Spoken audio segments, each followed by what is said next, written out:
A pleasant morning to our participants in the Philippines and a great evening to our attendees from the other parts of the world.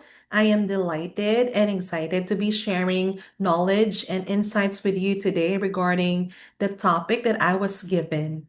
I would like to thank Beyond Books publication, headed by Dr. Leonilo B. Capozzo, for coming up with such a good seminar or webinar for our educators for the Teachers Month Celebration 2025. My salute and respect to all our passionate and hardworking educators. Let me briefly introduce myself. I am Dr. Catherine Miranda. I am currently an English language arts teacher here in Missouri, USA. I teach reading and writing to middle school students, and I was assigned as a reading interventionist of my school since 2023. I would say that navigating the best strategies to teach our struggling readers and to be able to help them become proficient at reading is a great challenge for me. However, as I learned the ropes through the years of teaching, engage in professional developments and trainings, and also as I learned from the best practices of gurus and experts in the art and science of reading, I have finally learned what works for our reading students. Without much ado, let us get started with our webinar topic on igniting love for reading, effective research-based strategies for reading in secondary classrooms. Let me share to you my slides.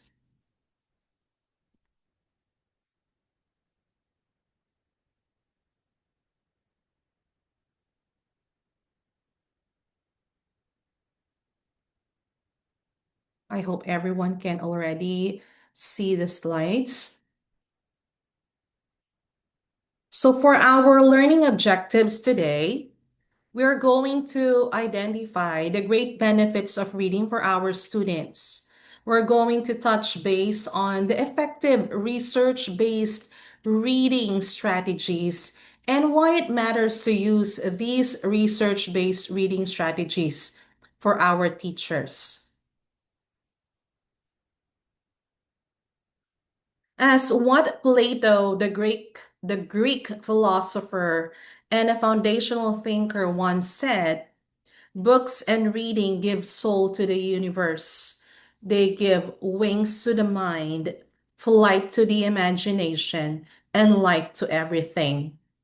Reading is more than just a hobby, it is a gateway or a bridge to knowledge, imagination, empathy, and personal growth. It is a powerful tool for lifelong learning and development. It is fundamental for learning, it makes connection and ignites the imagination. There have been multiple studies that link reading with great academic performance, professional and personal success, which translates to higher educational attainment and better opportunities as well as even improved mental well-being. So let us unlock the benefits that we are getting from reading. First and foremost, reading keeps your brain active and engaged. It improves memory, focus, and cognitive function, and reducing the risk of mental decline as we age. Now, I have been telling my students about this that when you are always reading, it does stimulates the brain and it makes your brain active. If exercise is to the body, then reading is for the mind.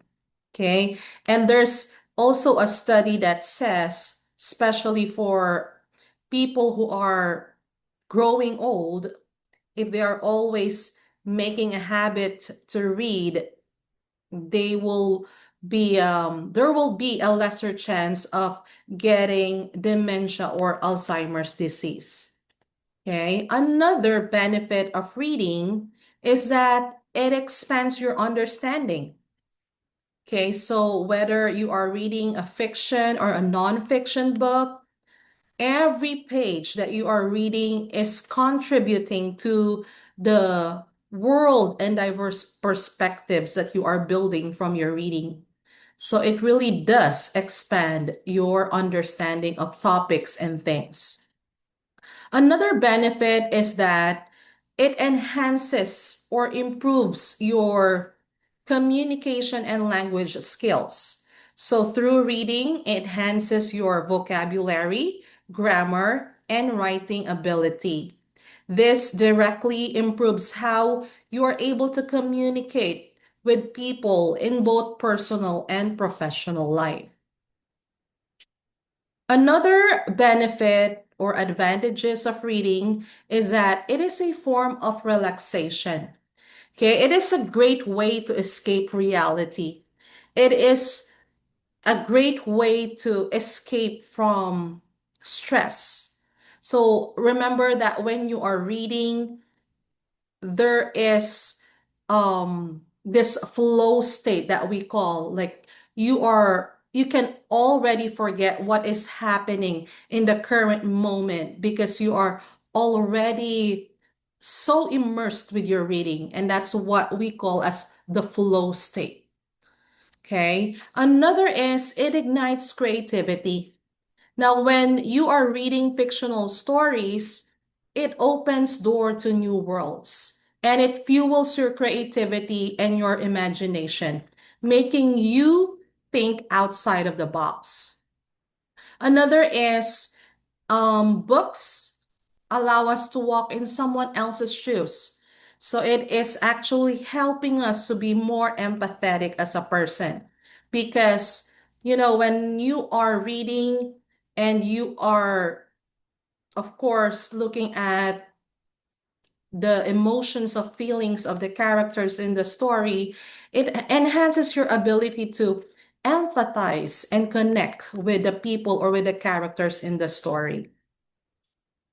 Okay, so we have just learned the benefits or the advantages of reading. Now, the next slide will be delving deeper on the effective and research-based strategies for teaching reading. As an interventionist of my school, I myself have tried using this in my class, and I would greatly say that they are really effective. So, good readers check their understanding while they read, and there are strategies to for us teachers to implement to be able to check or monitor the comprehension of our reading students. First is that we can use the think alouds, okay? Saying thoughts out loud while reading, okay? Another is the marking the text or highlighting or taking notes on key points. I have just taught my students this semester on how to use this or how to utilize this. This is actually commonly known as annotating or annotation, wherein students will be given annotating marks while they are reading and they're going to highlight or color code key words or key concepts as they read. Another strategy under monitoring comprehension is rereading. Okay, this is going over tricky parts again for clarity. As the students read for the first time, they might be having trouble with understanding some of the parts of the story, and there's a need for them to go back and reread that part so to give way for understanding or clear understanding of the text. Another one that I also commonly use as a reading interventionist is the use of the graphic organizers. So, one way to help students understand through connection in the text is through the use of graphic organizers. I have always told my students that graphic organizers make it easy for them to, remember concepts because they are reading longer sentences. It's difficult for them to be able to remember things. So we use graphic organizers to connect what they have read with the use of symbols and shapes, or with the use of our graphic organizers. Okay, the next strategy under the research-based reading strategies for teachers to use in the reading class is the use of metacognition. So when we say metacognition, it is about, you know, thinking how we process things, or thinking about thinking. So how do students think about reading? How do they approach the reading? So there are many ways on how to do that. There is what we call planning before reading. Okay, they're going to make predictions or inferences as to what they think will be the text is going to be about based on the topic. Okay, or based on the title of the book, or just by the title of the short story itself. Can you guess?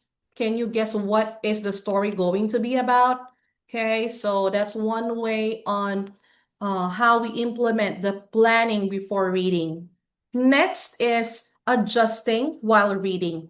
This is about slowing down or rereading when needed. Students might encounter words or difficult words, or unfamiliar words that they have not seen before. So it's best for them to slow down and use context clues.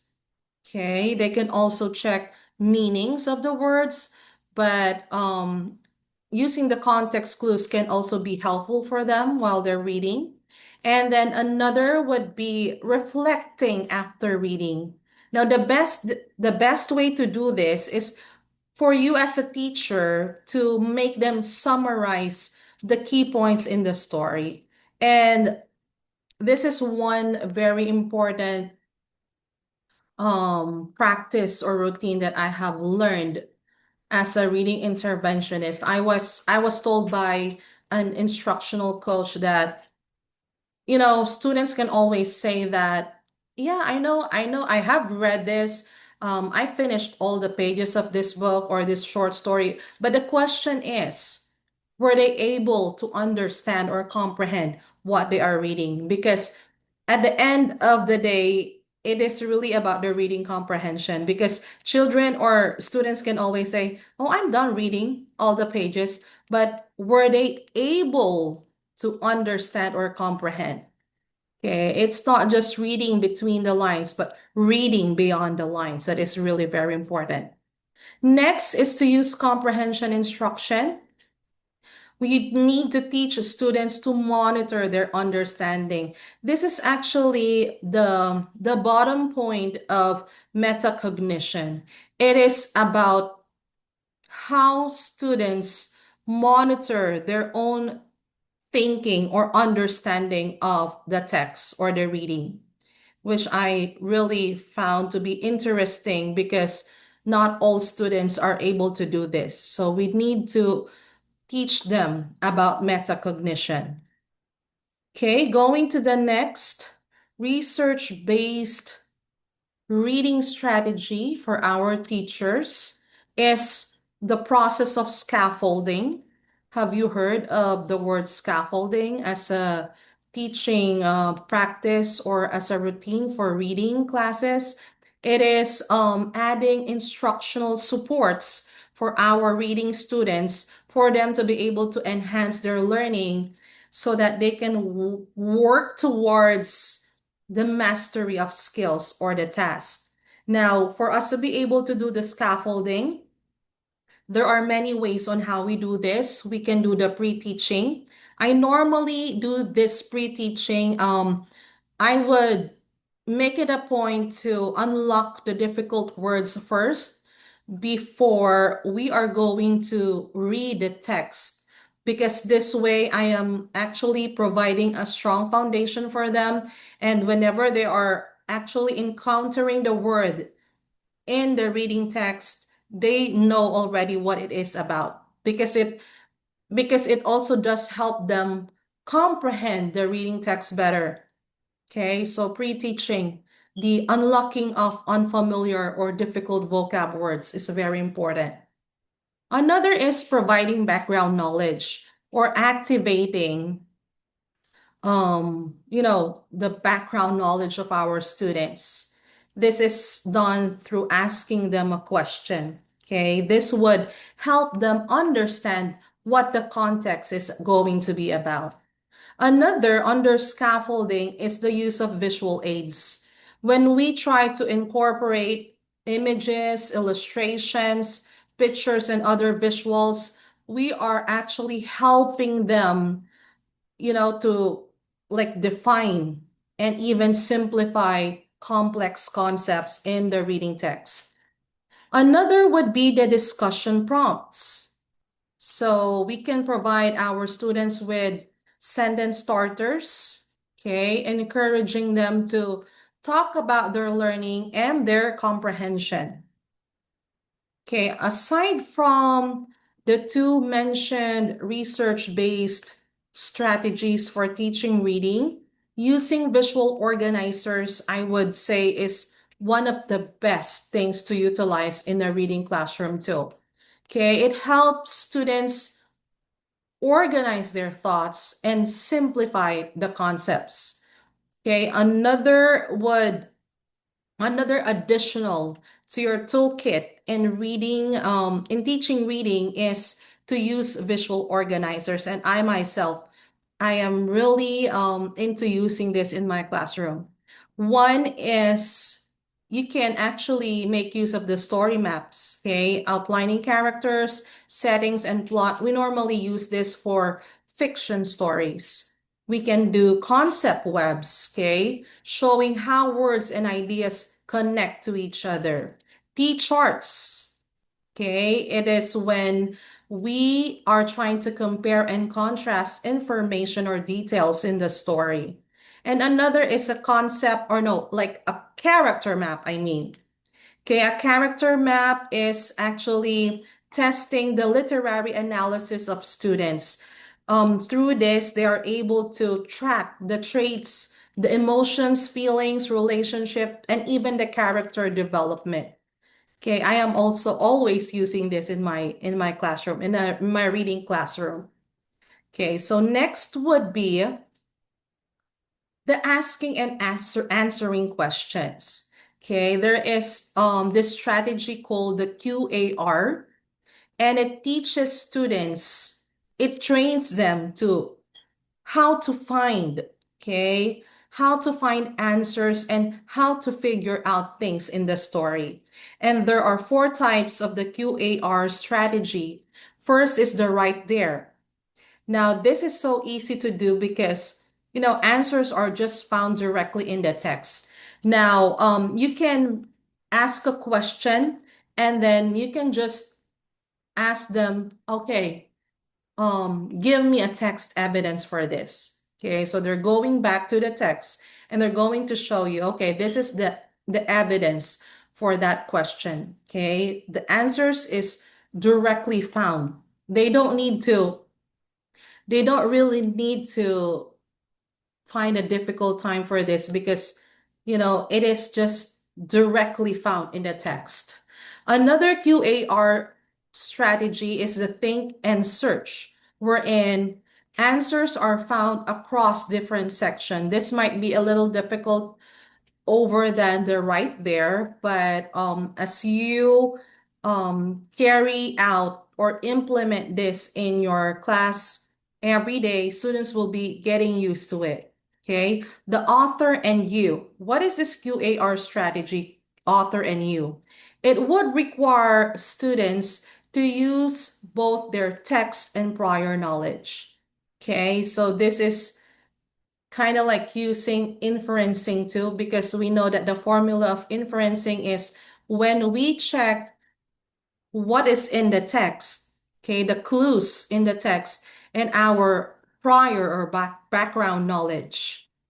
Okay, the fourth type of QAR strategy is the on your own. Okay, this type of QAR is based off from students' personal knowledge or experiences. It doesn't have to be about the text itself, but this is more asking them on their personal or background knowledge and experience.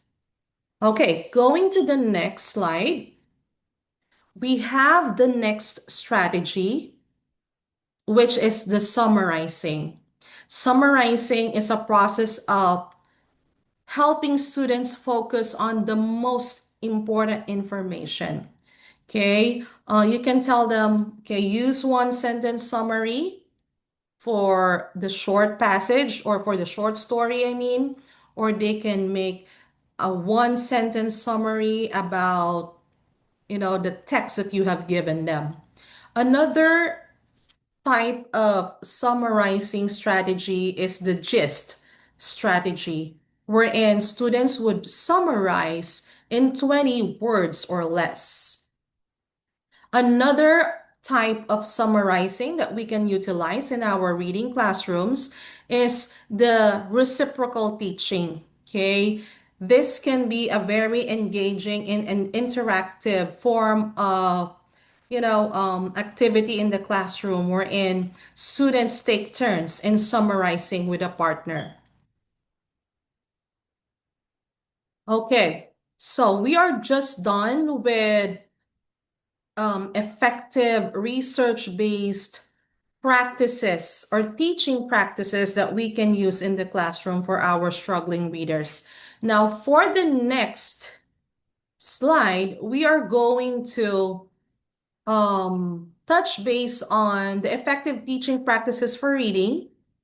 Okay, we know that more than just a strategy, strong reading instruction that is intentional.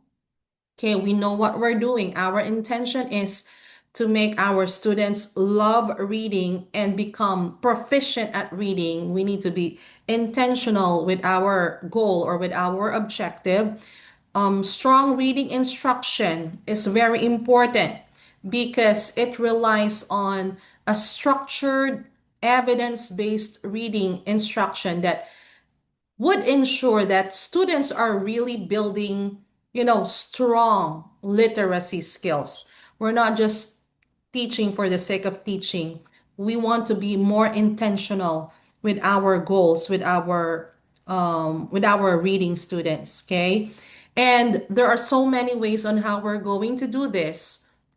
We can teach phonics and phonemic awareness, okay? Sound and letter patterns, especially for lower levels. And for those who are struggling at reading, this can be a good teaching practice for reading too. Okay, another is to provide our students with interactive practice activities. Okay, we need to make sure that the activities that we're giving them are interactive, engaging. Okay, we can gamify our activities or our lessons. I tried gamifying some of my lessons in the class, and I would say that kids really love it when you gamify the lessons, especially in the 21st century teaching. Students are really using or utilizing technology, and it is really proven effective.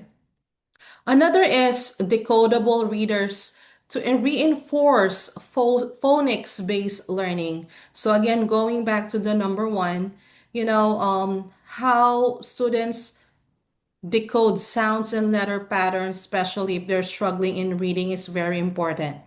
Okay, we don't just go directly to the reading and we might just figure out that, oh, this kid could not even decode the words. So how is he or she able to even understand the text? Okay. Next is explicit instruction to ensure students grasp letter sound relationship. There are so many explicit instruction that that teachers of reading can utilize. Okay, so this has to be really a part of your teaching routine in a reading classroom. Okay, it should be explicit, intentional, and structured. Next, another one is building fluency. When readers are fluent, okay, they read smoothly with expression. And how do we do this? We can prove fluency in our reading class when we utilize these types of reading. We can do the repeated reading, okay, wherein we read the same passage multiple times. Teachers, it doesn't hurt if if you still utilize or use the same passage over time. Okay. And another would be the choral reading. Okay. It's when students read aloud with a group or a reader's theater. Okay. Acting out scripts for practice and small group instruction. It is when teachers provide focused support to struggling readers. I myself have tried all of these in my classes, and I would say they are really effective, especially the small group instruction. If you are having rotations in your reading class, this small group instruction is more of a targeted instruction because you are working one on one with a student, and you would know the weaknesses and strengths of a student as you work with him or her. Another point of Another point to consider is expanding the vocabulary. We know that um, a very firm or strong vocabulary is correlated with a better comprehension. Okay. And for students to be able to do this, we can do many ways or techniques or teaching techniques. Okay. And one of these techniques is to do the direct instruction, wherein we teach the words and meanings explicitly to the students. Okay. So I would say this one is also a good strategy for teaching reading to our students. Another is the word study, wherein we touch base on the affixes, prefixes, suffixes, and words or base words. This is very important. It's very important for students to learn the origin of words. It's important for them to know what prefixes or suffixes are being added to the root words and base words. Okay. And another one is the context clue. Now, there might be times when students could not have an access to physical dictionaries or online dictionaries, and what they are left with is just the text. And how would they be able to get the meaning? It is through the use of context clues. Okay, we're trying to figure out the meanings of the word through the surrounding words in the sentence or paragraph. And that is the use of context clues. This is, I would say, one of the best strategies for reading that students can learn. Okay, a very helpful skill for our reading students. Another is reading aloud. Okay, we are trying to um, reinforce with this, we are trying to reinforce new words, new vocabs, and then this would lead to better language comprehension.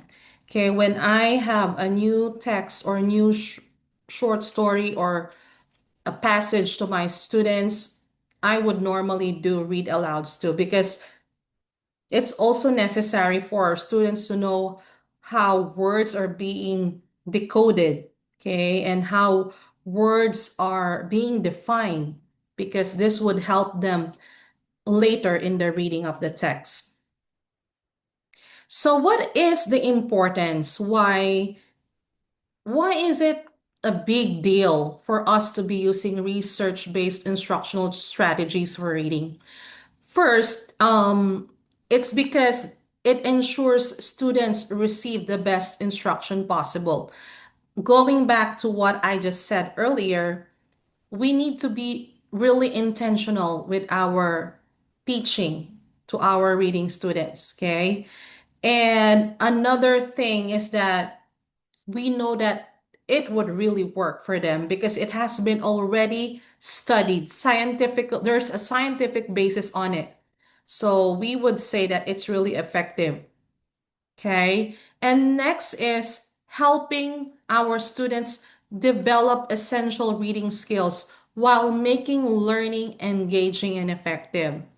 Now, I don't know if you will agree with me if I say that reading students, if the reading class is boring, they will not be motivated to learn. So if you, as a reading teacher, make it engaging, interactive, and effective, that way you are going to, inspire them to learn how to read and to love reading. Why use of explicit teaching comprehension strategies matter? Because first and foremost, it helps students break down complex texts.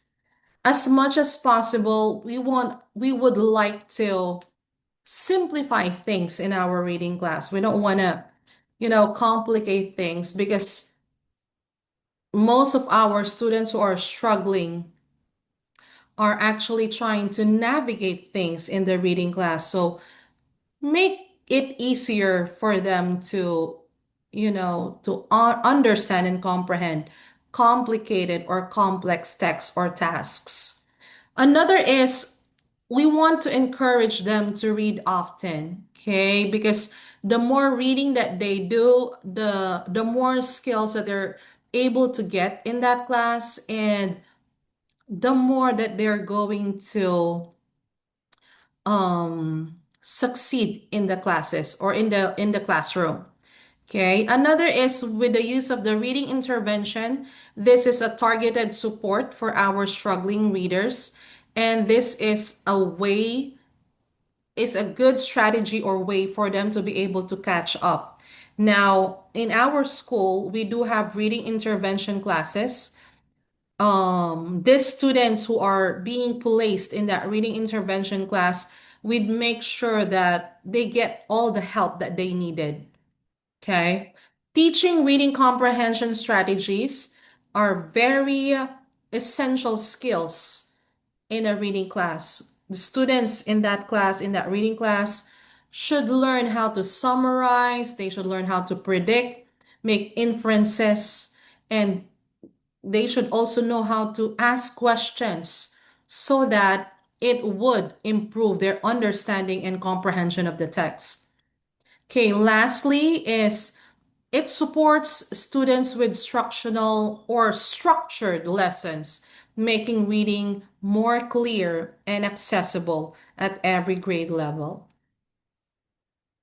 Okay, so to end my presentation, I would like to give you this quote coming from Kate DiCamillo. Reading should not be presented to children as a chore or a duty. It should be offered to them as a precious gift. Okay, as a reading teacher, we wanted to ignite to our students the love for reading. And there are so many ways that we can make an avenue for that to happen. As a reading teacher, I am working on, you know, um, giving them the access to good books. I have a mini library in my classroom with, good books on it that students can try. Another is we're not forcing them to read the books that they don't like. Okay, in our school,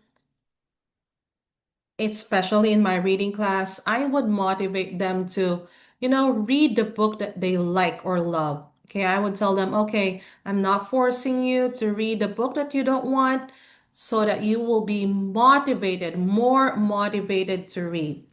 Okay. And also, you need to also make sure that you are giving them the benefits of reading. They should know what are the things that they will get from reading. Why is reading very essential for people? And another, lastly, is that we need to be able to transform their fixed mindset in reading to a growth mindset, because there's no use of us teachers helping our kids to become proficient readers if they themselves don't help themselves. Okay, so changing fixed mindset into a growth mindset. And with that, I end my presentation. Thank you so much, everyone, for attending our webinar today. Again, this is Catherine Miranda, and thank you for watching and listening. I hope you guys have a great day. Thank you.